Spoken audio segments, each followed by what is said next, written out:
Let's be honest, you don't need me to tell you how to lose weight. If I asked you right now, is this donut or this salad better for fat loss?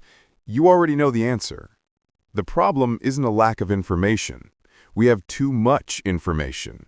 We have keto, paleo, carnivore, intermittent fasting, and whatever your crazy aunt is posting about on Facebook.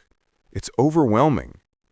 But if you strip away the marketing and the noise, fat loss actually comes down to basic biology, and more importantly, human psychology. Today I'm going to give you the biological manual for your body, but I'm also going to show you how to hack your brain so you actually stick to it. First, let's look at the math. Your body is basically a biological bank account, but instead of dollars, the currency is calories. Every single day, your body burns a specific amount of energy just to keep the lights on, beating your heart, thinking, and keeping you warm. This is called your maintenance calories. If you eat more than this number, your body stores the extra cash as fat.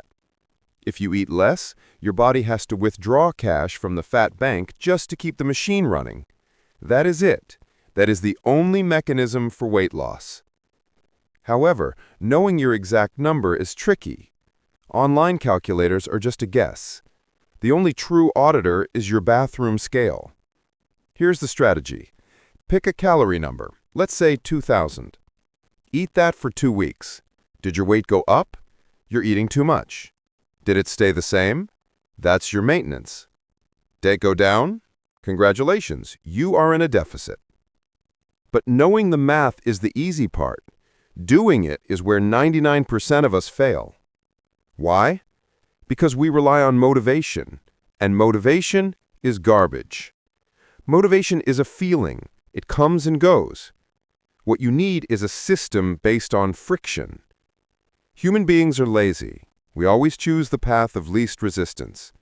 If you have a bag of chips on the counter, you will eat them. Not because you're weak, but because they are there and they are easy. If you want to win, you have to reverse the friction. Increase friction for bad habits. Don't keep junk in the house. If you want ice cream, make a rule that you have to walk to the store to get it. You'll realize you're usually too lazy to walk, so you won't eat it. Decrease friction for good habits. Meal prep on Sunday. Have your clothes laid out on the floor so you literally trip over them in the morning. Now let's talk about hunger. Hunger is the final boss of dieting. You cannot fight hunger with willpower forever. You have to outsmart it. Look at this. This is 200 calories of peanut butter. This is 200 calories of broccoli. One leaves you starving, the other makes you physically full. This is called volume eating. If you base your diet around low-density foods, lean meats, veggies, berries, potatoes, you can physically stuff your face and still lose weight. Also, prioritize protein. Protein is the cheat code. It suppresses appetite better than carbs or fats, and it has a high thermic effect, meaning your body actually burns calories just trying to digest it. Aim for about 1 gram of protein per pound of body weight. It keeps you full and protects your muscles so you don't end up looking like a melted candle when you lose the fat. Notice I haven't talked about the treadmill yet? That's because you cannot outrun a bad diet. You would have to run for an entire hour just to burn off a single frappuccino. It's a bad trade. Use diet to control your weight. Use exercise to control your health.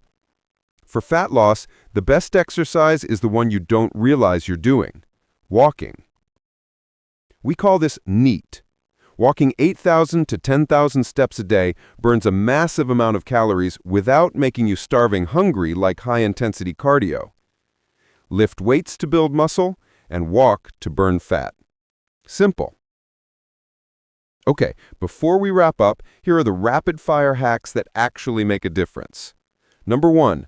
Don't drink your calories. Soda, juice, and fancy coffees are sugar bombs.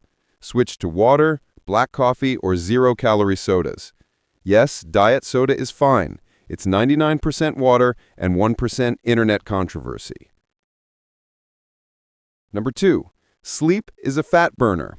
If you sleep 5 hours a night, your hunger hormones go crazy. Get 7 to 8 hours, or your diet will feel twice as hard. Number 3, the flat tire rule. If you ruin your diet on Friday night, don't spiral. If you get a flat tire on your car, you don't get out and slash the other 3 tires. You just fix it and keep driving. One bad meal doesn't make you fat, just like one salad doesn't make you fit. Look, losing fat is simple, but it's not easy. It's boring. It's repetitive. You won't see changes day to day. You might not see changes week to week. But if you zoom out and stick to the math, the physics will work. Stop looking for the perfect 30-day shred. Start looking for the habits you can tolerate for the next 30 years. That's how you win. Thanks for watching. See ya.